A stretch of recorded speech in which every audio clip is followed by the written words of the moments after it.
Time में मैं हूं आपका मेज़बान सुहेल ज़रार खलिश। दोस्तों, मौसम बदल रहे हैं, तग़य्युरात का ज़माना है, आलमी हालात भी, उनका मंज़रनामा भी बदल रहा है, लोग भी बदल रहे हैं, वाक़यात भी हो रहे हैं, नई नई चीज़ें हो रही हैं। लेकिन एक चीज़ है जो बड़ी मुस्तक़िल मिज़ाजी से अल्हम्दुलिल्लाह जारी व सारी है, और वो है अदब का फ़रोग़।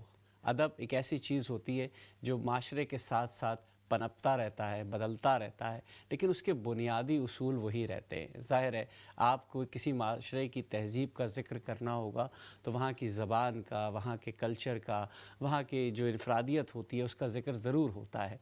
तो आज की हमारी इस महफ़िल में भी बहुत सी ऐसी चीज़ों का ज़िक्र होगा जो यकीनी तौर पर अदब, सक़ाफ़त, तहज़ीब, ज़बान और ख़ास तौर पर उर्दू के हवाले से जुड़ा होगा। क्योंकि आज हमारी एक ऐसी मेहमान हमारे साथ मौजूद हैं जो एक शायरा भी हैं, उस्ताद भी हैं, अफ़साना निगार भी हैं, और अभी ख़ास तौर पर जो उनकी हज के हवाले से किताब आई, किताब दिल, उस पर भी हम उनसे बात करेंगे। बहुत मोहतरम हस्ती हैं और हमने हमेशा उनके साथ बहुत अच्छी तरीके से मुख्तलिफ़ इवेंट्स भी किए हैं, प्रोग्राम भी किए हैं। लेकिन क्योंकि ये है ब्रंच टाइम, तो ब्रंच टाइम में सबसे पहले हमें चलना होगा किचन की तरफ और देखना होगा कि आज मदिया हमें क्या बना के खिला रही है। जी मदिया, अस्सलाम वालेकुम। जी, वालेकुम सलाम। कैसे मिजाज हैं आपके? ठीक हैं आप? जी, खैरियत से हैं? अल्हम्दुलिल्लाह, आप भी खैरियत से होंगे? अल्हम्दुलिल्लाह।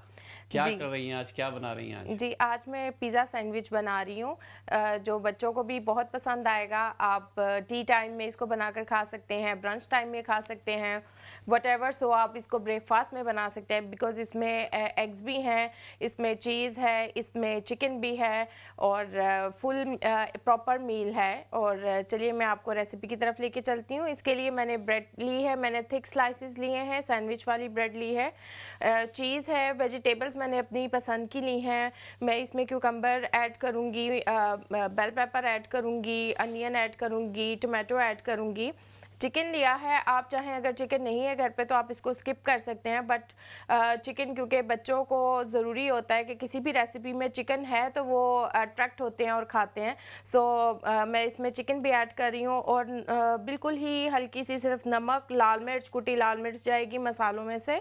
और क्योंकि सैंडविच है, बच्चों को अट्रैक्ट करना है खुशबू से और टेस्ट से, सो इसमें थोड़े से मैं इसमें सॉसेज ऐड कर रही हूँ जिसमें चीज़ फ्लेवर की मैंने इसमें सॉस ऐड करनी है, केचप ऐड करनी है, स्पाइसी मायो ऐड करनी है, और जब मैं इसको मैरिनेट करूँगी तब मैं इसमें थोड़ी सी मस्टर्ड सॉस ऐड करूँगी। और इस तरह से आप प्रोसेस देखिएगा और मैं आपको पिज़्ज़ा सैंडविच बनाने का तरीका सिखा रही हूँ आज। बहुत बहुत शुक्रिया मदिया आपका। जी। सॉरी, आपने इतनी अच्छी डिशेस बताई कि मुझे एकदम से जो है वो कहते हैं ना, मुंह में पानी आ गया, और वो पानी जी। कुछ ज़्यादा ही आ गया। बहुत शुक्रिया आपका। दोस्तों, जैसे कि मैंने जिक्र किया कि आज हमारे दरमियान एक ऐसी शख्सियत मौजूद है जो पिछले तकरीबन 50 बरस से बरतानिया के अदबी मंजरनामे पर राज कर रही हैं, इसलिए भी कि उनकी तंजीम अंजुमन तरक्की उर्दू ख़वातीन एक ऐसी बड़ी तंजीम थी जिसकी ये मोतमद आम थी, और बहुत अरसे से काफ़ी बड़े इवेंट्स उन्होंने किए बरतानिया भर में। ख़वातीन को ही नहीं, मर्द हज़रात को सबको यकजा किया। और आपा की सबसे बड़ी खसूसियत ये है, एक तो इनका घर बहुत खूबसूरत है, उनका लॉन बहुत अच्छा है। हमने एक दफ़ा उस पर इवेंट भी किया, हमने रिकॉर्डिंग भी की थी, इस्लाम चैनल उर्दू के प्रोग्राम की भी रिकॉर्डिंग की थी, और इनसे हमेशा मुलाकात होती रहती है, और सही मानों में नाबग़ैर रोज़गार हस्ती हैं। मैं वक्त ज़ाया किए बिना सीधा अपनी आपा की तरफ चलता हूँ। आपा नजमा उस्मान साहिबा, अस्सलाम वालेकुम। वालेकुम अस्सलाम, वालेकुम अस्सलाम। कैसे मिजाज सुहेल, हैं? ठीक बहुत है? बहुत खैरियत से? शुक्रिया। अल्हम्दुलिल्लाह, आज मौसम भी अच्छा है और पिज्ज़ा भी बन रहा है और आपका साथ है तो और क्या चाहिए। मैंने कहा पहले आपको बहुत अच्छा किचन लग दिखा रहा दो है। ना, क्योंकि आपका किचन और आपके खाने की तो क्या बात है, आप हमेशा ही माशाल्लाह उस पर तो हम हमेशा ही बात करते हैं। लेकिन आज हम बात करेंगे हाँ, जो लेकिन यहाँ जब जी, जी, आज हमारा मौजू कुछ और है। नहीं असल में आप हम बात चाह रहे कीजिए हैं कि और हम जो आपका जो एक अदबी सफ़र है, एक बहुत खूबसूरत आपका सफ़र शाख़े हिना से कड़े मौसमों की ज़द पर, और फिर हमने देखा कि ख़याल की खुशबू से नई रुत की खुशबू तक, और फिर किताब दिल जो हज के सफ़र के हवाले से है। ये बड़ा मुख्तलिफ़ और मुनफरिद सफ़र आपका रहा है। ज़ाहिर है एक पूरा 40-50 बरस का एक सफ़र है जो आप कर रही हैं, लेकिन एक साइंस की उस्ताद, साइंस की तालिब इल्म, और जिसका हर वक्त लेबॉर्ट्री में वक्त गुजर रहा है, स्टूडेंट्स के साथ भी डील हो रही है, पढ़ा भी रही है, पढ़ भी रही है। फिर वो चले मौसमों की ज़द तक तो ठीक था, तो ये आप ये अफसाना निगारी और इस तरफ कैसे हुआ, कुछ थोड़ा सा इस पर रोशनी डालिए कि ये कैसे हुआ कि आप अदब से जुड़ी। अदब से तो मैं बचपन से ही जुड़ी हुई हूँ। जैसे पहले भी मैंने, आपको याद होगा, एक बहुत पुराना इंटरव्यू आपने लिया था मेरा, तो उसमें मैंने ये वजाहत की थी कि अदब से तो मैं बचपन से ही जुड़ी हुई हूँ। और ये कहना कि मैंने अफसाना पहले लिखा या शेर, ये बहुत मुश्किल काम है, क्योंकि शेर भी हुए और साथ साथ मैं नस्र भी लिखती रही। तो ये समझ लीजिए कि दोनों चीज़ें साथ साथ चलती रहीं। और साइंस से भी मैं जुड़ी रही, बल्कि साइंस से ही मैंने अपनी सारी तालीम मेरी जो है वो साइंस की है। जैसे आपको पता है, मास्टर्स किया है मैंने ऑर्गेनिक केमिस्ट्री में। लेकिन अदब से मेरा जो इश्क था, जो ज़ौक़ था, उर्दू ज़बान से जो मेरी लगाव था, उसने मुझे मजबूर किया कि मैं जा जाकर लाइब्रेरीज़ में पढूं, किताबें पढूं, मुख्तलिफ शुरा की, मुख्तलिफ अदीबों की नावल पढ़े। तो ये जो यानी मालूमात जो है ये वहाँ से हासिल हुई। क्योंकि अंग्रेज़ी स्कूल में तालीम हासिल करना, फिर साइंस की तरफ जाना, उसमें जैसा कि आप जानते हैं मौका कहाँ मिलता है कि आप अदीबों में बैठें या आप इन महफिलों में जाएं, ये सब नहीं मिला मुझे। सही। अच्छा, लेकिन आपने अल्हम्दुलिल्लाह, अल्लाह का शुक्र है, अल्लाह ताला ने। जी। आपने एक बहुत अच्छी बात कही जो जब मैं मुझे भी कहीं और ले गई। ऑर्गेनिक केमिस्ट्री में मास्टर्स, मतलब यकीनी तौर पे आप कराची यूनिवर्सिटी से जुड़ी। आप उस ज़माने में यूनिवर्सिटी में होंगी जब बिल्कुल यूनिवर्सिटी वाकई शहर से थोड़ी दूर भी थी और बड़ा सहरा, अलग अलग, सहरा था, बिल्कुल बिल्कुल सहरा बना हुआ बिल्कुल था, सहरा, बिल्कुल और सहरा बड़ा ही था। अलग मुनफरिद हम्म। मंजर होता था। तो उस ज़माने की, और मैं क्योंकि हम जो जिस डिपार्टमेंट में हम लोग रहे हैं वहाँ से और केमिस्ट्री हम्म। में थोड़ा सा फ़र्क था। वैसे भी साइंस के स्टूडेंट से थोड़ा सा दूर रहने वाले ज़्यादा अच्छा रहता था ना, ज़रा अपने आप को बचा के हम लोग चलते थे। तो खैर, कहने का मकसद ये बिल्कुल। कि उस वक्त की यूनिवर्सिटी कैसा रंग बिखेरती थी, कैसे मोहब्बत थी, कैसा खुलूस था, कुछ उस पर थोड़ी सी रोशनी डालिए। क्या कि कराची यूनिवर्सिटी के चाहने वाले बहुत से यहाँ मौजूद हैं, सुन भी रहे हैं, और यार ज़ाहिर है पाकिस्तान के उस वक्त के हालात को भी देखना चाहेंगे। तो कुछ थोड़ा सा बताइएगा कैसा माहौल था वहाँ। यकीनन, यकीनन। सोहेल, बात यह है कि उस ज़माने में इस कदर मोहब्बत थी, इस कदर अखलाक था, इतनी मुरव्वत थी।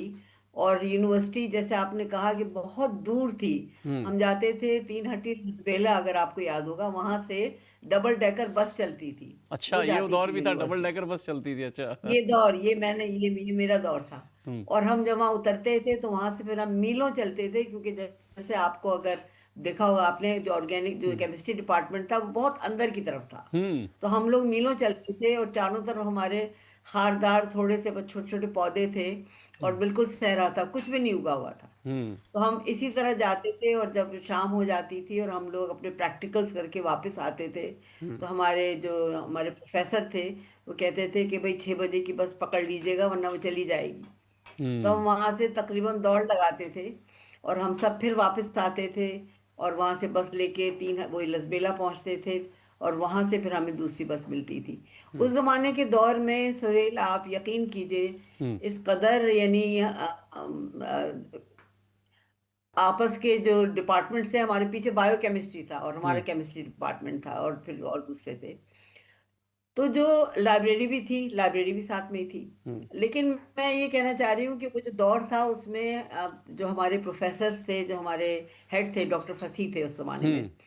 और बाकी जितने भी थे, उसमें जो एक अदबी फिजा, यानी एक पढ़ने लिखने की जो फिजा थी, और जी। साथ में एक मोहब्बत, और साथ में उसके एक बड़ा खुलूस, और साथ में मैंने कहना चाहिए कि मदद करने वाली चीज़। जैसे हमारे लेबोरेटरी असिस्टेंट जो थे, वो हमारे तो लेबोरेटरी में भी चीज़ें टूट फूट जाती थी, वो ज़माना हम्म। ही वैसा था। हम्म। लेकिन इस कदर हमें हर चीज़ में वो मिलती थी कि हमें कभी महसूस नहीं हुआ कि हम इतनी दूर आते हैं और उसके बाद हमारा यहाँ कोई नहीं है। हम्म। वो ज़माना, वो दौर जो है वो अब नहीं रहा है। सही। मैं अभी पिछले साल पाकिस्तान गई थी, तो हम्म। आपने याद दिलाया, तो हम्म। मैंने कहा मैं अपना डिपार्टमेंट देखना चाहूंगी, उसकी हम्म। तस्वीरें लगाऊंगी मैं बाद में। हम्म। तो सोहेल, यकीन कीजिए कि वो तो जगह ही कुछ और है। जैसे हम्म। आपने कहा ना, एक तो अंदर की तरफ गेट आ गया है, मैं भी और अभी फिर गया हम था, जब वहां समोसे गए खाए मैंने तो भी जाके बड़े डिपार्टमेंट की मजे कुछ से। कुछ तुमने खाए ना, तो वो समोसे रह गए मेरे, नहीं खा पाई मैं। तो जी। अंदर में जब गई तो वहां पर बस वो एक जो स्लाइडिंग सा एक सा था जाने का, वो बचा है। हाँ। लेकिन हमारा जो ऑडिटोरियम था ना, जहाँ हमारी हाँ। क्लासें होती थी, हाँ। वो नहीं है अब। उसकी जगह और चीजें बन गई हैं। चले, ये तो जो हर नीचे एक बड़ा गुफ्तगू सा हॉल हमारी था जिसमें हम इधर जाहिर उधर है घूमते फिरते थे। माजी में तो हम लोग जाते ही रहते हैं और वो चीज़ें, ज़ाहिर है हमारा माजी तो पलट के वापस नहीं आता। अच्छा, हम कुछ बात करते हैं शाखे हिना से कड़े मौसमों की ज़द पर। जैसे मैंने जिक्र किया कि ख़याल की खुशबू से नई रुत की खुशबू से तक तो आपका एक सफ़र था। ये अदबी इर्तिक़ा तो था यकीनी तौर पे, आपकी अपने शऊर की बालिदगी थी, ज़ात की बालिदगी थी, ज़ाहिर एक फ़न सफ़र था जो चल रहा था। आपने ख़ुद क्या महसूस किया, ऐसा क्या फ़र्क था एक इब्तदाई किताब से लेकर और आखिरी अदबी जो आपकी एक जो मजमुआ कलाम आया इस तक, आपको क्या महसूस हुआ? हम तो अपना जो तबसरा तज़किरा करते ही रहेंगे, लेकिन आपने क्या देखिए महसूस किया? देखिए शाख-ए-हिना जो है वो 1979 में मेरी शाये हुई, और अच्छा। ये शेरी मजमुआ जो है वो उन तमाम अशार पे मुश्तमिल था जो मैं लिखती आ रही थी हुँ, अपने यूनिवर्सिटी और कॉलेज के दौर से। हुँ, तो उसमें वो सारे एहसासात थे, जज़्बात थे जो मैं महसूस करती थी, वो मैं लिख लेती थी। उसमें यकीनन उस पे छाप थी जो मैंने किताबें पढ़ी थी उस ज़माने में उन शोरा की, हुँ, चाहे वो अल्लामा इक़बाल हों या मिर्ज़ा ग़ालिब हों या जो भी उस ज़माने के शोरा थे। लेकिन बाद में ये हुआ कि जब मैं लंदन बरतानिया आ गई 1968 में, बहुत जल्दी आ गई थी शादी के सही। बाद में। तो यहाँ आकर जो मेरी दूसरी किताब आई है कड़े मौसमों की ज़द पर, हुँ, तो आप जैसे आपने कहा कि वो शऊर भी मुख्तलिफ होता जाता है, फिर आपकी आप जो देखते हैं, जो आप महसूस करते हैं, वो आहिस्ता आहिस्ता उसका रंग बदलता चला गया। बेशक। यहाँ आकर मैंने ज़िंदगी का और अक्स देखा, क्योंकि हम दो माशरों के बीच में हैं। हुँ, तो वो माशरे जो हैं उसने भी एक अपना रंग दिखाया। उसके अलावा जो मैंने यहाँ पर ज़िंदगी है, चाहे वो ख़वातीन की है या बच्चों की है या हमारी एशियाई ज़िंदगी जो है एक पूरी, वो पूरा एक नया एक रुख धार लेती है, एक बिल्कुल नए डगर पे चल पड़ती है। हुँ, उसको मैंने बड़ा महसूस किया, तो वो मेरी शायरी में मौजूद है। हुँ, लेकिन साथ-साथ अपनी मिट्टी से बिछड़ने का दुःख जो है, हुँ। वो आपको हर जगह मिलेगा। मेरा ख़्याल है हर उस शायर में मिलेगा जो यहाँ मौजूद है, तुम्हारी शायरी में भी मौजूद है वो, नहीं, वो तो क्योंकि हमारा वो कर्ब मुश्तरका और दुःख दुःख है। तो हम वो तो कराएँगे। मुश्तरका दुःख है। हुँ, अच्छा, आपका एक एक सवाल वो उठता तो है, जैसे मुश्तरका दुःख है। ज़ाकिर हुसैन साहब जी। का कल मैं कहीं पढ़ रहा था, बल्कि मैंने ज़िक्र भी किया। उनसे जब एक अच्छे शेर की तारीफ़ पूछी गई, तो उन्होंने कहा भाई 3 बातें होनी चाहिए। एक तो ये कि वो शेर आसान और सहल ज़बान में लिखा गया हो, मतलब बहुत मुश्किल अल्फ़ाज़ और इस्तिआरे इस्तेमाल ना हो रहे हो उसमें। दूसरा ये हो कि वो 1 आध 2 दफ़ा पढ़ने में याद हो जाए इंसान को कि भाई अच्छा शेर था, याद हो गया। और तीसरा ये कि काश ये शेर मैंने कहा होता। तो आपकी क्या तारीफ़ है शेर की? शेर की आपने जो तारीफ़ की ना, वो मैं उसके बिल्कुल नज़दीक तरीन हूँ, कि शेर ऐसा हो कि एक तो आसान ज़बान में हो, समझ हुँ, में आए। हुँ, आप मुश्किल अल्फाज इस्तेमाल करेंगे तो वो शेर आपको याद नहीं होगा। सही। तो शेर ऐसा होना चाहिए, जो मेरे चंद अशआर हैं, आपके भी हैं, जी। कि लोग उसे आराम से याद करते हैं कि ये आपका शेर है। हुँ, किसको मालूम दुख के जंगल में कौन सी शाख किस शजर की है। आहा! अब ये ज़बान ज़द-ए-आम वाला शेर है, बेशक। और ये पहली किताब का है मेरी, बे शाख-ए-हिना। हुँ, तो ऐसे अशार होने चाहिए जिसमें एक तो ज़बान आसान हो, दूसरी ये कि उसमें ख़याल जो है ना, कोई जी। बात ऐसी कही गई हो जो कि बिल्कुल आपके दिल को लगे जाकर। हुँ, सिर्फ़ अल्फ़ाज़ को जोड़ लेना शेर जो है वो नहीं कहलाता है। सही। लेकिन किसको मालूम दुःख के जंगल में कौन-सी शाख़ किस शजर की है। वाह! उसमें कुछ गहराई हो, कुछ अच्छा, बात कही आपने गई इतनी हो, अच्छी मिसाल दी, तो तो अब मैं चाहूँगा वो कि कुछ यकीनन दिल में उतर जाता जो है। आपके कुछ ऐसे ज़बान ज़द-ए-आम अशार हैं जो हमें भी याद हैं, मैं चाहूँगा कुछ अशार के ज़रा आप पेश करें, ताकि लोगों को पता चले कि आसान और सहल ज़बान में अपना मकसद बयान करने किसको कहते हैं। जी, जी, जी, मुझे याद आते हैं, मैं सुनाती जाती हूँ। तो एक तो यही है कि ज़िंदगी छाँव में बसर की है, वाह! ज़िंदगी छाँव में बसर की है, ये थकन जाने किस सफ़र की है। आहा! और किसको मालूम दुःख के जंगल में कौन-सी शाख़ किस शजर शजर की की है। है, वाह! और इसी का एक और शेर है कि जब मुक़द्दर है क़ैद तन्हाई, वाह! जब मुक़द्दर है क़ैद क़ैद तन्हाई, तन्हाई, फिर दुआ क्यों ये बाल पर की है, वाह! वाह, फिर वाह! दुआ क्यों ये बाल पर की है। हुँ, और उसका कोई भी तज़किरा न किया, हुँ, उसका कोई भी तज़किरा न किया, दास्ताँ यूँ भी मुख्तसर की है। वाह! इसी तरह छोटी बहन में है ग़ज़ल मेरी, कि कभी सावन कभी कभी बादल बादल रही रही हूँ, हूँ, वाह! मैं हर मौसम का गुजरा पल रही हूँ, आहा हा, वाह।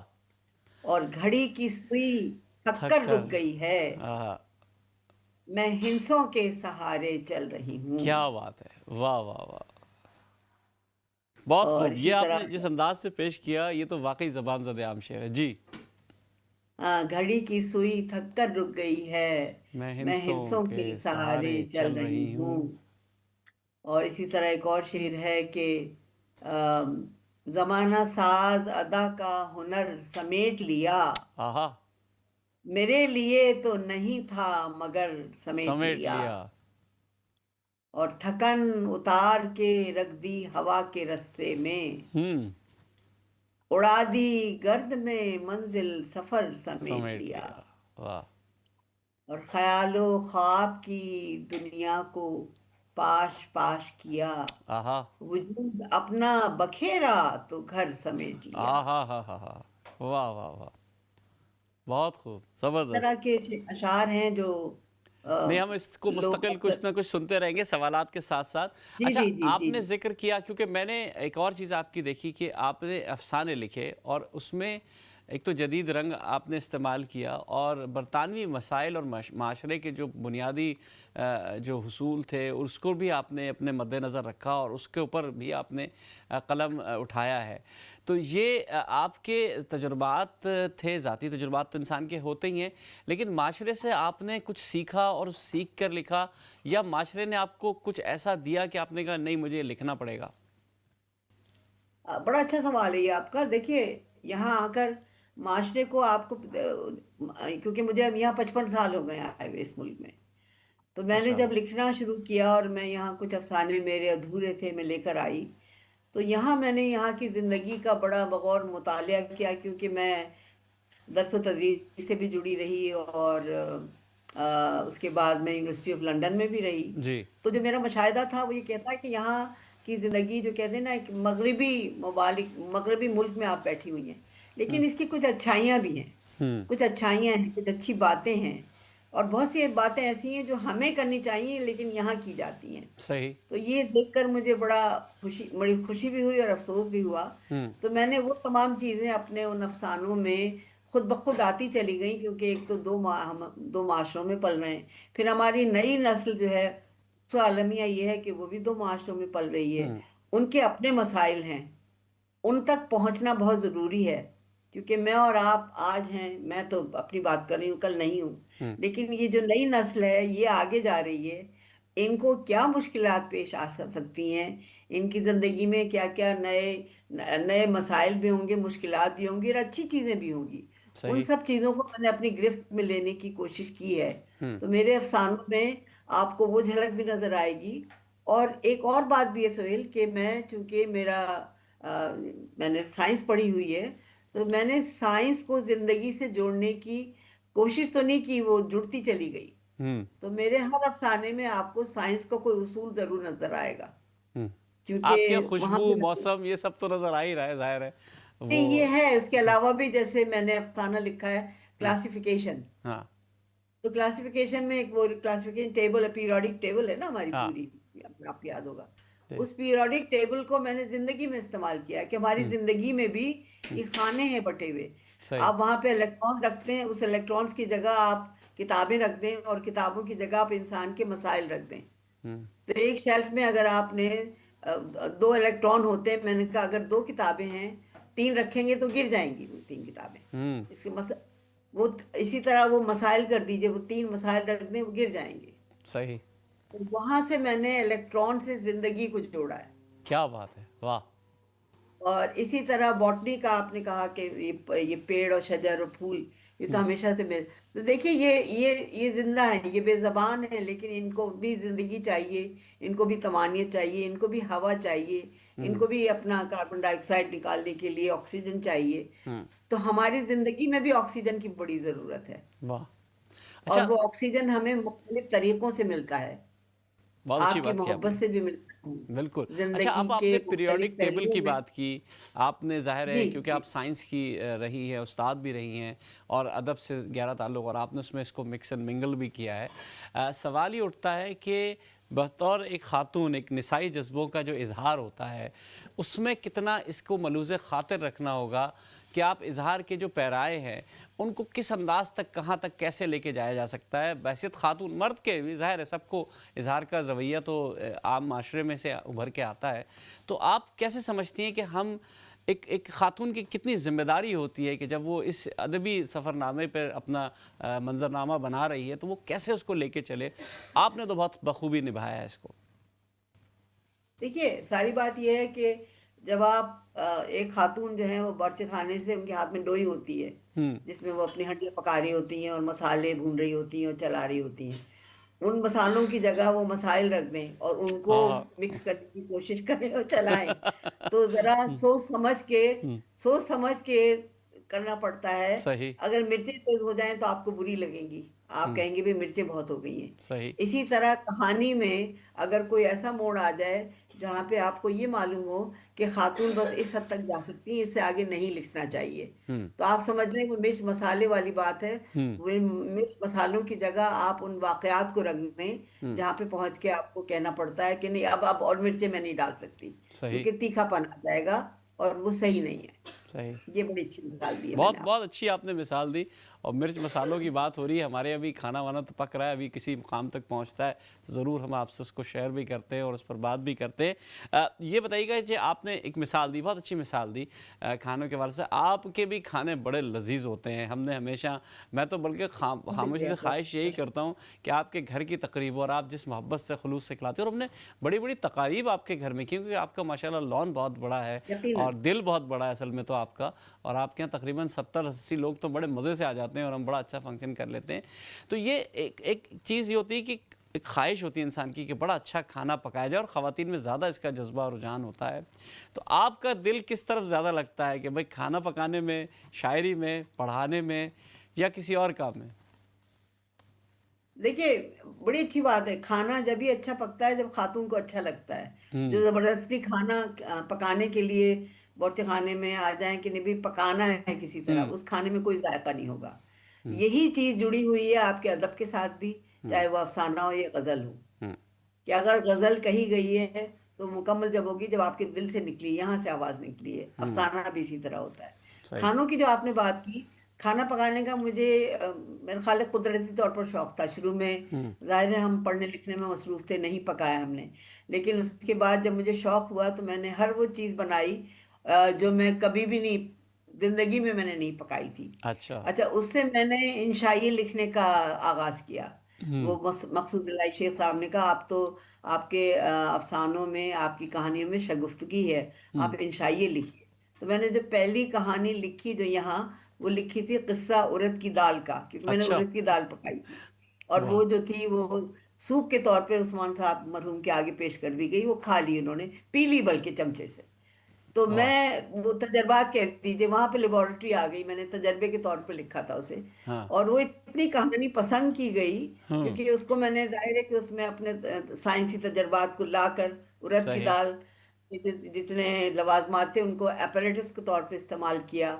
हाँ। और जो मेरा उसका बावर्ची खाने का जो वो क्या जो है बात है! टॉप, उसको भाई ये मैंने भी तो एक केमिकल लेबोरेटरी बेंच की तरह प्रोसेस ही इस्तेमाल होता है ना, किया। खाना बनाना भी तो केमिकल प्रोसेस होता है। और एक आपने पूरा प्रोसेस है, पूरा आपने प्रोसेस है, किया। और तो उसमें आप आप अब आपको हम इंजॉय थोड़ा-सा कीजिए। रोकते हैं, हम चलते हैं कि हमारा जी केमिकल जी प्रोसेस कहाँ तक पहुँचा और मसाले अच्छा, और जरूर मसाइल के जरूर। दरमियान घिरी हमारी मदीहा जो है वो क्या कर रही हैं? जी। जी। मैंने चिकन को रेडी कर लिया है, जो हमारे पिज़्ज़ा सैंडविच में जाएगा। मैंने 2 अंडे लिए, इसमें मैंने लाल मिर्च, कुटी लाल मिर्च और थोड़े से नमक, थोड़ा सा ऑरिगेनो और थोड़ी सी चिली सॉस और थोड़े सा हमने इसके अंदर सोया सॉस ऐड किया और इसको मिक्स कर लेना है।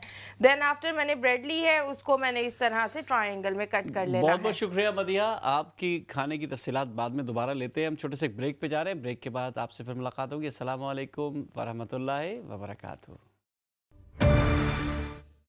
बहुत बहुत शुक्रिया नाज़रीन, वक्फ़े के बाद हमें दोबारा ज्वाइन करने के लिए। हमारे दरमियान नजमा उस्मान साहिबा मौजूद हैं, जो हमारी तो आपा है, हम जगत आपा हैं, वो यहाँ बरतानिया में बहुत मोहब्बत खुलूस के साथ हमेशा उनके साथ हम प्रोग्राम्स भी करते हैं और इवेंट होते रहते हैं। आपा एक बात बताइएगा जो मेरे जहन में बड़ी देर से जो है मचल रही है कि मैं आपसे पूछूं। बहुत बड़े बड़े इवेंट्स किए हैं आपकी तंजीम ने, बहुत बड़े बड़े प्रोग्राम्स हुए हैं, बड़े बड़े नामी ग्रामी लोग उसमें शरीक हुए हैं। कुछ को तो मुझे भी एजाज़ हासिल हुआ कि मैं उसमें शिरकत करूं और उसमें शामिल होकर आपकी उस तकरीब का कहीं ना कहीं अपना हिस्सा बन सकूं। मैं आपके मुंह से सुनना चाहता हूं कि पिछले 40 वर्षों 50 वर्षों में जो आप लोगों ने यहाँ इवेंट्स किए, आपकी मुलाकातें हुई, कौन कौन से ऐसे लेजेंड्स आपके साथ आए, कौन कौन से ऐसे लोग शरीक हुए, कौन कौन से लोगों के साथ आपने प्रोग्राम्स किए जो वाकई न सिर्फ अदब, शायरी, समाजियात बल्कि मज़हब और मुख्तलिफ़ हवालों से अपना एक नाम रखते हैं। तो थोड़ी सी तफसील ज़रूर उस पर डालिएगा। बहुत शुक्रिया सोहेल। हमारी अंजुमन जिसका नाम है अंजुमन तरक्की उर्दू बराए ख़वातीन बरतानिया, जी। तो हमने 30 साल बड़ी दिलजमई से काम किया। हमारी प्रेसिडेंट रक्षंदा जफ़र जो थी, अभी अभी हयात है माशाल्लाह, और माशाल्लाह। प्रोग्राम भी सुन रही होंगी। तो उस हवाले से आपने बिल्कुल सही कहा कि हम लोगों ने प्रोग्राम किए, और हमारे साथ जो लोग शामिल हुए, जो ख़ास तौर पे बाहर से शोरा आते थे, बड़े बड़े अदीब आते थे, उसमें मैं नाम लेती हूँ, इफ्तिखार आरिफ साहब तशरीफ़ लाए, डॉक्टर सादत सईद आए, उधर बरतानिया वहाँ से अमेरिका से आए थे, और कनाडा से फारूक सत्तार साहब, नाम भूल रही हूँ मैं, नहीं, वो कुछ और हमारे घर नाम पे था। हुआ हाँ। करते हैं। आपके वो इरफान जो सत्तार, जमीलुद्दीन आली साहब के साहबजादे, और पूरा वो जमील इवेंट अब्दुल बहुत आली बड़ा के हुआ है। साथ प्रोग्राम हुआ। और मैं ये कहना चाह रही हूँ कि इसमें बीच में बज़्म सुखन के साथ भी हम जुड़ गए। तो हम्म। आपका बहुत शुक्रिया, क्योंकि आपने और आपकी तमाम टीम ने हमारा बड़ा साथ दिया जब हम एक तरह से थक गए थे। हम्म। खवातीन तो बूढ़ी हो जाती हैं, तो मैं बूढ़ा तो नहीं कहूँगी, लेकिन अंजुमन खवातीन की थी, तो आपने बहुत साथ दिया। और हाँ। उसमें एक बड़ा तारीखी प्रोग्राम हुआ था, वो जमीलुद्दीन आली के लिए हुआ था। हाँ। और उनके बेटे राजू यहाँ तशरीफ़ लाए थे, और हमने हॉल में प्रोग्राम किया, और फिर जी। घर पर भी किया, और आपने बड़ा ताउन किया। और हम्म। उस पे चैनल पे भी वो आपके प्रोग्राम चला। हम्म। तो ये बड़े ख़ास प्रोग्राम थे जो हमारे हुए हैं। और कोई भी अदीब शायर यहाँ आता था, हम उसके साथ शाम मनाते थे। हम्म। उसमें वहाँ से शायरात आईं, उनके साथ हमने प्रोग्राम किया। नाम सबके मुझे याद नहीं है, इरफान लेकिन सत्तार साहब आए थे प्रोग्राम, अमेरिका से, हमने प्रोग्राम किया था आपके वो यहाँ रिकॉर्डिंग। अमेरिका से आए हाँ। थे, इरफान सत्तार साहब आए थे। हाँ। और दो और लोग आए थे, मैं उनका नाम बोली, सादत सईद साहब मुझे याद है। फिर अभी आए थे अपने सलमान गिलानी मरहूम आपके यहाँ आए अभी, वो बड़ा सलमान अच्छा। गिलानी 2 दफा आए हाँ। मरहूम, मुझे इतना अच्छा लगा। और उनको मैं इतना याद कर रही थी उस दिन कि यहाँ बैठ के गए, और कहने लगे आप मेरी खाला में बहुत मिलती हैं मुझसे, कहने लगे। तो मरहूम उन्होंने मुझे मरहूम। अपनी खाला बना लिया था। अल्लाह ताला अच्छा। उनके दर्जात बुलंद करे। आमीन आमीन आमीन। अच्छा, तो अभी घरेलू एक प्रोग्राम और जो हुए हैं चीज़। वो आपकी मदद से हुए हैं, वो आप लोगों की और आपकी टीम की मदद से हुए हैं, जो घर पे हमारे प्रोग्राम हुए हैं। ये कहना बहुत ज़रूरी है, वरना हम घर पर नहीं कर सकते थे। अच्छा, अभी आप बहुत शुक्रिया। पाकिस्तान में थी माशाल्लाह, पाकिस्तान भर में आपके एजाज़ में बड़ी तकरीबात हुई, और कराची में, लाहौर में, मुख्तलिफ़ जगहों पे मुख्तलिफ़ इवेंट्स हुए। और अभी माशाल्लाह एक तो आपको सालगिरह की मुबारकबाद, अभी परसों आपकी सालगिरह भी माशाल्लाह गुजरी है। तो वो कैसा, अभी जो आप 2-3 महीने रह के आई, क्या किताब के हवाले से वहाँ मौजूद थी, किसी किताब पे काम हो रहा था, या खाली अदबी तकरीबात में शिरकत की वजह से आप वहाँ थी? जी, वहाँ मैं गई थी। पहली चीज़ तो ये कि मुझे वो जो उर्दू आलमी कॉन्फ्रेंस होती है ना, आर्ट्स काउंसिल की तरफ से, उसमें मदऊ किया गया था मुझे। माशाल्लाह। अच्छा अच्छा। तो सबसे पहली चीज़ तो वो दिसंबर में हुई, दिसंबर की हम्म। बिल्कुल आखिर में। तो उसमें मैंने जो हस्ब रिवायत है मशायरा था, उसमें शिरकत की। फिर वो हमेशा एक उर्दू की नई बस्तियों के हवाले से एक प्रोग्राम करते हैं, जिसमें वो मदु करते हैं जी। लोगों को, हम जैसों को, और बरतानिया से और लोगों हम्म। को। बासिक आजमी साहब थे और लोग थे, जिनसे ये हर दफ़ा ये सवाल पूछा जाता है कि बरतानिया में हम्म। उर्दू के हवाले से क्या काम किया जा रहा है, दरस व हम्म। तदरीस के हवाले से। अच्छा प्रोग्राम होता है वो भी। हम्म। तो एक हमने वो किया। और फिर मुख्तलिफ मकाले थे और किताबों की रुनुमाई थी। हम्म। उसमें मेरी किताब की रुनुमाई भी हुई, क्योंकि मेरी किताब जो अभी नई आई है, वो है ख़त लिखेंगे गरचे मतलब कुछ ना हो, गालिब का मिसरा है ये। वाह। तो आर्ट्स काउंसिल में उसकी रुनुमाई हुई। बहुत छोटी सी तकरीब थी। उसके बाद बड़े पैमाने पे भी ये इस किताब की रुनुमाई की गई। और एक और काम मैंने ये किया सोहेल कि हम्म। हमारी जो किताबें हैं ना, उनको इंटरनेशनल लेवल पर भी आना चाहिए। हमारा बेशक। अदब का फैलाव जो है वो ज्यादा से ज्यादा होना चाहिए। सही। तो किताबों का तर्जुमा हो, अंग्रेजी में हो, हम्म। हिंदी में भी हो, हम्म। पंजाबी में भी हो, ताकि हर जबान में जो हम्म। हमारा अदब है, जो अदब में लिखा जा रहा है, चाहे वो शायरी है या नस्र है, ये लोगों तक पहुंचना चाहिए। ठीक। तो दूसरा काम मैंने ये किया कि मेरे जो अफसाने हैं हम्म। उनका मैंने अंग्रेजी में तर्जुमा करवाया है। वेरी उसका गुड, नाम है बहुत अच्छा। Whispers of A broken branch. अच्छा। उर्दू में नाम है पेड़ से बिछड़ी शाख, हम्म। और अंग्रेजी में उसका नाम है whispers of A broken branch. तो हम्म। इन दोनों किताबों की रुनमाई बड़े शानदार तरीके से प्रेस क्लब में हुई और लुगत बोर्ड में हुई। माशाल्लाह। और उस पे माशाल्लाह डॉक्टर जेब अस्कार साहब थे, हम्म। और बड़े बड़े वहाँ के मुफक्किर, उन्होंने इस पे गुफ्तगू की, और बहुत अच्छे प्रोग्राम रहे। तो माशाल्लाह, बहुत अल्हम्दुलिल्लाह, अल्लाह का आपने, शुक्र है मैं कि ये देख रहा किया। था, फॉलो कर रहा था आपको, चीज़ें आपकी, मेरी और आपकी मुलाकात कराची में हुई भी थी और हम एक तकरीब जी में भी साथ थे। बिल्कुल। अब हम कुछ और, एक और मौजू की तरफ आते हैं। बहुत ऐसा हसास मौजू है, हमारे दिल से जुड़ा वो मौजू है, और हम सब अपने अपनी तरफ से कोशिश करते हैं कि ज़िंदगी में कम से कम एक बार हज के सफ़र पे ज़रूर जाएं। हमारी तमन्ना होती है, आरज़ू होती है, हम सब दुआएं करते हैं।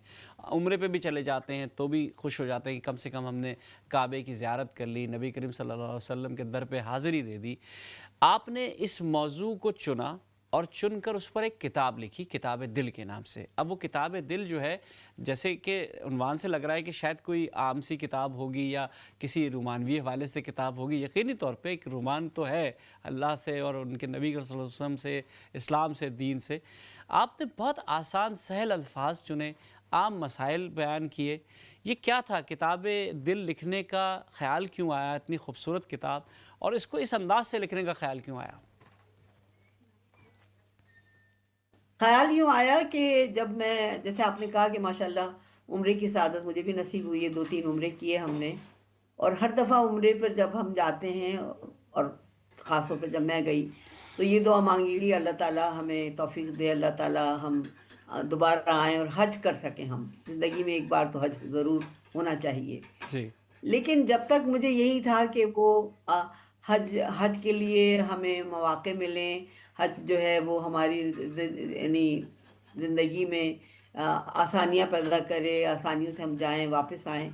लेकिन जब हज का बुलावा आया है मेरे लिए, हम्म। और वो हज का बुलावा भी एक बड़ी कहानी सी है कि मैं 2016 में पाकिस्तान में थी। वहाँ मैंने आलमी कॉन्फ्रेंस ही वो अटेंड की, वापस आई। मार्च में हमारा एक ख़वातीन का क्रूज़ का प्रोग्राम था, वो उसमें गई मैं। अच्छा। और मेरे दिल से एक आवाज़ ये उठ रही थी कि इस साल मुझे हज के लिए जाना चाहिए। हम्म। ये एक ऐसी बात है जो मैं अंदर से महसूस कर रही थी, और आवाज़ आ रही थी। इससे पहले कई दफ़ा बना और रह गया प्रोग्राम, क्योंकि मुश्किल होता था हर साल सही। जाना। सही। बेटे नहीं जा पा रहे थे, उस्मान साहब की उस जमाने में तबीयत खराब थी। हम्म। मैं ये कह रही थी मुझे इस साल हज पर जाना है, हम्म। और आवाज़ जैसे अंदर से आ रही थी। और आप यकीन कीजिए कि इतनी आसानियां पैदा होती चली गई। मेरे हम्म। बेटे जो जुबैर, जो रियाद में होते हैं, वो आ गए वहाँ पर। बीच में उन्होंने मुझसे कहा कि मैं आपके साथ लंदन से नहीं आ सकता, लेकिन मैं आ जाऊंगा, मैं मदीने पहुंच जाऊंगा और हम वहां से हज साथ करेंगे। माशाल्लाह। तो ये अ, अच्छा, जब तक ये किताब का ख्याल बिल्कुल भी जहन में नहीं था, यही हम्म। था कि हम किसी तरह हज कर लें।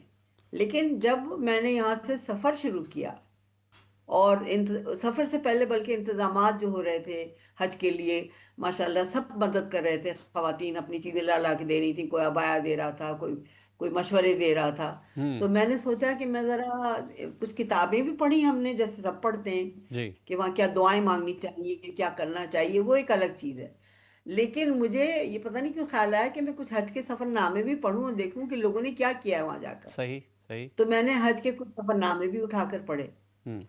और उसमें मुझे ज्यादातर में यही नजर आया कि बस यही था कि हम यहाँ गए, वहां से उठे, नमाज पढ़ी, आ गए, ये अच्छा लगा, वो अच्छा लगा, तो मैंने कहा ठीक है।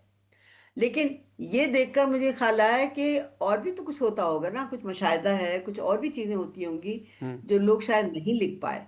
हम्म। ये जो मेरे जहन में आया, तो मैंने कलम उठाया और मैंने कुछ पॉइंट्स नोट किए जाने से पहले ही, जब सफर की तैयारी हो रही थी। अच्छा, पहले ही कर लिया और जब आपने, जी। मैं, हम्म। हाँ, उसी वक्त से मैंने शुरू कर दिया था, जो आपने पहले इसकी किताब जो है ना, इसके पहले चैप्टर में जो जी। है, तो वो तैयारी अलग थी। लेकिन यकीन कीजिए कि वहां पहुंचकर हर मुकाम पर हम्म। मुझे कुछ ना कुछ ऐसा देखने को मिला। लोगों के तासुरात थे, वहाँ की फिजा थी, वहाँ का माहौल था। उसके अलावा वो सब मैं एक छोटे से जैसे क्योंकि साइंस पढ़ी हुई है, बुलेट पॉइंट्स के तौर पे मैं उसे लिखती चली गई। सही। वो बुलेट पॉइंट मेरे बड़े काम आए। मैंने कोई डायरी नहीं लिखी वहां पर, हम्म। लेकिन मैंने मुशाहिदा बहुत किया। जब हम सही। बैठते थे, जब हम कोच में बैठे होते थे, हम नमाज पढ़ रहे होते थे, या हम जब कोई भी सफर कर रहे होते थे, हम रेस्टोरेंट में बैठे होते होते, तो लोगों के चेहरों में क्या लिखा हुआ है, लोग क्या कर रहे हैं, इधर उधर देखती थी मैं। तो हम्म। मुझे बहुत सी कहानियां मिल जाती थी। सही। मुझे बहुत कुछ मिल जाता था लिखने के लिए, हम्म। जो मैंने लिखा। और जो दौराने हज, खास तौर पे मिना मिना में जो हमने कयाम किया, जी। तो वहां पर तो मेरा, मैं अकेली थी ना, एक बात ये, मेरे दोनों बाजू में उस वक्त तकलीफ थी, उनका ऑपरेशन बाद में हुआ है। अच्छा। तो मैं बहुत तकलीफ में थी, और मैं सोच रही थी कि मैं मिना में क़याम कैसे करूंगी, मेरा बेटा तो मेरे साथ है। हाँ। लेकिन आप यकीन कीजिए कि अल्लाह ताला जिस तरह आसानियां पैदा करता चला गया, जिस तरह मुझे इसमें मैंने नाम दिए हैं, मुझे ख़वातीन मिली, और मिना में जो हमारा 3 रोज़ा 4 रोज़ा क़याम था, उसने मुझे बहुत कुछ सिखाया, हम्म। और उसने मुझे बहुत कुछ सोचने पे मजबूर किया, जो हम्म। यकीनन और ख़वातीन ने भी किया होगा, लेकिन मैंने अपने दिल की आवाज़ तो बहुत इसमें अच्छी लिख बात, दी है। बहुत अच्छी बात आपने कही। एक रूहानी सफ़र तो था आपकी। जब हमने किताब पढ़ी तो उसमें एक मुहक्किक उस्ताद, एक शफ़ीक माँ, सब नज़र आ रही है उसके अंदर। लेकिन आप बहुत खामोशी से बहुत सी ऐसी मसाइल की तरफ निशानदेही भी कर रही हैं जो मसाइल नहीं होते। ज़ाहिर है सफ़र हज के दौरान तो इंसान एंजॉय करता है, लेकिन आपने एक बिल्कुल मासूम और सादे अंदाज में उसको लिखने की कोशिश की। तो ये क्या कहा जाए, ये आपका मुकम्मल मुशाहिदा था, इससे लोग फ़ायदा तो उठा रहे हैं यकीनी तौर पे, लेकिन एक ये बिल्कुल डिफरेंट अंदाज में सफ़र हज पे हमने जितनी किताबें पढ़ी हैं वो यकीनी तौर पे ताज़ीम से, तकरीम से, मोहब्बत से, खुलूस से भरी हुई हैं, और आपकी भी किताब ऐसे ही है। लेकिन आपने कुछ चीज़ों की तरफ निशानदेही भी की है, तो ये आपने क्यों ज़रूरी समझा? ये मैंने इसलिए ज़रूरी समझा, आपने बिल्कुल सही कहा, कि देखिए हम जब हज पे जाते हैं या उम्रे के लिए, या कोई भी हम यानी मुक़द्दस मुकाम पर जाते हैं, तो सबसे बड़ी चीज़ ये है कि सब्र। हम्म। आप सब्र कीजिए और आप शिकायत मत कीजिए, बेहतरीन, और ये ज़बरदस्त। वाकई होना चाहिए। तो मैंने कहा सब्र भी है और शिकायत नहीं है, लेकिन अगर मैं कुछ बातों की तरफ निशानदही कर दूं, जिससे जो आगे आने वाले लोग हैं, उसमें खवातीन भी हैं, बच्चे भी हैं, हम्म। माजूर लोग भी हैं, उनको मदद मिल जाए। तो जैसा कि आप कह रहे हैं, मैंने उनकी निशानदही की, और बहुत डरते डरते, क्योंकि कि ये मुझे हो रहा था कि लोग यही कहेंगे कि आपको शिकायत नहीं करनी चाहिए। मैंने शिकायत नहीं की है। हम्म। और वो जो मैंने महसूस किया और जो लिखा, हम्म। वो आपने भी पढ़ा और सबने भी पढ़ा, कि ये आपसे क्या कहें, ये मुश्किलात मौजूद हैं। जाहिर है, इतना जी बिल्कुल करोड़ों का बिल्कुल। मजमा होता है। जी। हम जब दौरान सफ़र में भी, और जब हम उम्रा कर रहे होते हैं, जब हम हज कर रहे होते हैं, तो उसमें जो मुश्किलात ख़ास तौर पे ख़वातीन को पेश आती हैं और बूढ़ों को पेश आती हैं, या मिना में जब हमारा क़याम था, जिसमें हम, जब हमारा जहाँ पे था, उसमें जो मैंने महसूस किया, वो मैंने लिखा, कि इससे लोग जो हैं, वो कम से कम ये उन्हें मालूम हो जाए कि हमें ये दरपेश है आगे, और हमें इसके लिए क्या करना चाहिए। तो सही। ये एक बड़ा संजीदा पहलू है, जिस हम्म। पर आज तक कभी लोगों ने लिखा नहीं है। हम्म। और मैंने अपने तौर पर इस तरह लिखा है कि शिकायत भी ना हो, हम्म। लेकिन लोगों को मालूम भी हो जाए कि देखिए ये होता है, तो इसके लिए हम क्या कर सकते हैं। बहुत अच्छी बात की आपने। अच्छा, असल में आपकी एक और, मैं इसलिए भी इस किताब का ज़्यादा जिक्र कर रहा हूँ कि अब हज का मौसम आने वाला है, बिल्कुल वो बाबरकत महीना जो है बिल्कुल हमारे सामने है, और इंशाल्लाह। लोग सफ़र की तैयारियां कर रहे हैं। तो ऐसे मौके पर आपकी किताब जो है वो बहुत ज़्यादा मददगार साबित हो सकती है, क्योंकि आप भी इसी ज़माने में लिखी गई है, कोई बहुत पुरानी किताब नहीं है, 2-3 साल पहले ही आई है। दूसरा, इसकी एक और ख़ुसूसियत मुझे जो बतानी है लोगों तक, और उस पर आपसे मैं आपका उसका जवाब भी लूँगा, कि ये किताब जो है अल्हम्दुलिल्लाह इसका अंग्रेज़ी में तर्जुमा भी हो चुका है, और आपने लातादाद किताबें जो हैं वो तकसीम भी की हैं, और अभी भी बहुत सी किताबें हमारे पास भी मौजूद हैं। तो ये अंग्रेज़ी में तर्जुमा कराने का ख़्याल क्यों आया आपके? जी, ये मैं दिखा भी नहीं हूँ, मेरा ख्याल है, आप अगर आ रहा जी। है स्क्रीन जी। पर, जी। ये उर्दू की और ये अंग्रेजी की। अंग्रेजी का ख्याल मुझे यूं आया कि मैंने किताब तो लिख दी, और बहुत मकबूल हुई, पसंद की गई, जैसा आपने कहा। लेकिन मैंने सोचा कि नई नस्ल ज़्यादातर जो है, वो उर्दू नहीं इतनी पढ़ पाती है, हम्म। और नई नस्ल तक भी ये बात पहुंचाना बहुत ज़रूरी है कि मैंने क्या लिखा है। सही। तो खास तौर पे इसलिए मैंने इसका तर्जुमा करवाया, और बहुत अच्छा तर्जुमा हुआ है। जैसा कि आपने कहा, अपने चैनल पे आपने माशाल्लाह जी। इस किताब को वहाँ पर पेश किया था, और ये किताबें अब भी मौजूद हैं। और मैं चाह रही हूँ कि हज का महीना आ रहा है, इसमें ज़्यादा से ज़्यादा लोग इससे फैज़ हासिल करें, और ये किताबें जो हैं वो बज़्म सुकन या इस्लाम चैनल के थ्रू ना दोनों किताबें मिल सकती हैं। ये सही। किताबें लोग ज़रूर पढ़ें, क्योंकि पढ़ने के बाद उनको इसमें से खासी मालूमात मिल सकती हैं। आपा तो ज़रूर ये किताबें यकीनी तौर पे आपसे भी हमें मिल सकती हैं, मुख्तलिफ लोगों तक भी पहुंच सकती हैं, हमारे पास भी हैं और उदाहरण भी जा सकती हैं। आपा एक बड़ा एक ऐसा सवाल है जो जज्बाती से सवाल होता है, हमेशा हर शख्स के इंसान के अपने अंदर होता है। वो जब काबे पे पहली नज़र पड़ती है, जब देखता है काबे को, वो अपने जज्बात पर काबू नहीं रख पाता, इल्ला ये कि कोई कई दफ़ा भी जा चुका हो तब भी जब दोबारा सफ़र में जाता है और काबे पे नज़र पड़ती है। तो आपके क्या जज्बात थे और आप क्या कहना चाहेंगी, ख़ास तौर पर हमारे जो बुज़ुर्ग हैं या जो ख़वातीन हैं या जो छोटे बच्चे हैं, उनके हवाले से उस रवैये को कैसे एक्सप्लेन करेंगी? बहुत बहुत ही आपने अच्छा सवाल किया है। खाना काबा पर पहली नज़र डालना, जब हम पहुंचते हैं, उम्रा कर चुके होते हैं, जब भी हमने देखा होता है। लेकिन जब हम हज की नीयत से वहां गए, और अब चूंकि बिल्डिंगें बन गई हैं, हमें अब कोर्ट से नज़र नहीं आता है खाने काबा। तो जब हम अंदरूनी दरवाजा, दाखिली दरवाज़ा, उससे हम अंदर गए और खाने काबा की तरफ नज़र डाली, तो जी। पहली चीज़ ये है कि आंखों में इतने आंसू भर गए थे कि हर चीज़ धुंधला गई, कुछ नज़र नहीं आ अल्लाहु रहा अकबर, था। अल्लाहु अकबर। हर चीज धुंधला गई थी, बस खाने काबा का एक अक्स था मेरे सामने। और उस वक्त जो भी दुआएं मुझे याद थी, मैंने हाथ उठाए और दुआएं मांगी कि अल्लाह ताला बसारत पहले तो अपनी जो है वो कायम रहे, रोशनाई काम कायम रहे, और ये मंजर देखने को बार बार मिले।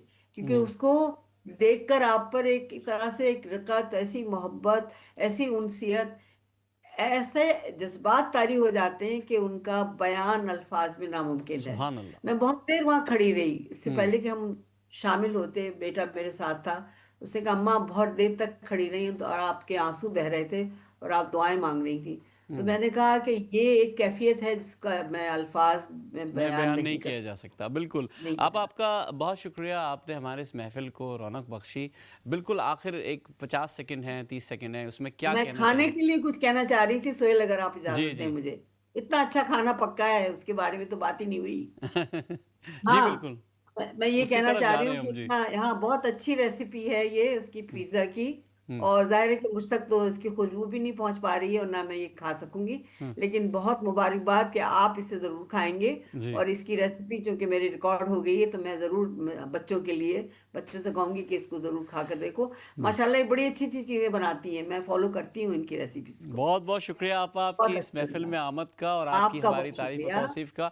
आपकी इस किताब को ज़रूर हम सब फ़ॉलो करेंगे और हज का मौसम है, ज़रूर कीजिए। लब्बैक या लब्बैक कहते हुए हम सब इस तरफ बढ़ेंगे। जी, मदिया आपकी तरफ बढ़ते हैं, क्या हुआ, क्या पका? इतनी जी। खुशबू तो ज़बरदस्त आ रही है कि मुँह में पानी भरा हुआ है मेरे। जी, एक चीज़ मैं आपको अपने एक्सपीरियंस से बताना चाहूँगी कि नॉन स्टिक पैन यूज़ कीजिएगा इसको बनाने के लिए। अदरवाइज़ ये जब चिपक जाएगा सरफेस के साथ तो फिर आपके लिए टफ़ हो जाएगा। अदरवाइज़ फिर भी हमने इसको कूप अप कर लिया है, हमारी रेसिपी ऑलमोस्ट रेडी है। चीज़ को हम लोग मेल्ट करने के लिए इसको कवर किया है। देन हम इसको फोल्ड करेंगे और कट करेंगे और ये हमारे सैंडविचेस तैयार हो जाएंगे। अच्छा, इसको ओवन में भी बेक कर सकते हैं, मतलब कुछ और जी, तरीके भी हो सकते होंगे जी। इसके? लेकिन जिनके पास ओवन नहीं है, हुँ। ऐसी फैसिलिटीज़ नहीं है, उनके पास पैन है, तो वो पैन में ये एक स्पेशल रेसिपी थी ईज़ी उन लोगों के लिए। अदरवाइज़ हम लोग ओवन में तो पिज़्ज़ा बना सकते हैं, बेक करते हैं। ये पैन में बनाने के लिए था, उन लोगों के लिए जिनके पास ओवन की फैसिलिटी नहीं है। बहुत शुक्रिया मदीहा आपका, बहुत शुक्रिया नजमा उस्मान साहिबा का। उनके अदबी सफ़र पर तो हमने बात की, उनकी किताबों पे बात की, उनकी शायरी पे बात की, उनकी जो साइंस से मोहब्बत थी उस पर बात हुई, उनकी शागिर्दों पे बात हुई, लेकिन जो असल गुफ्तगू का महवर था उनकी किताब दिल थी, जो हज के मौजू पर थी।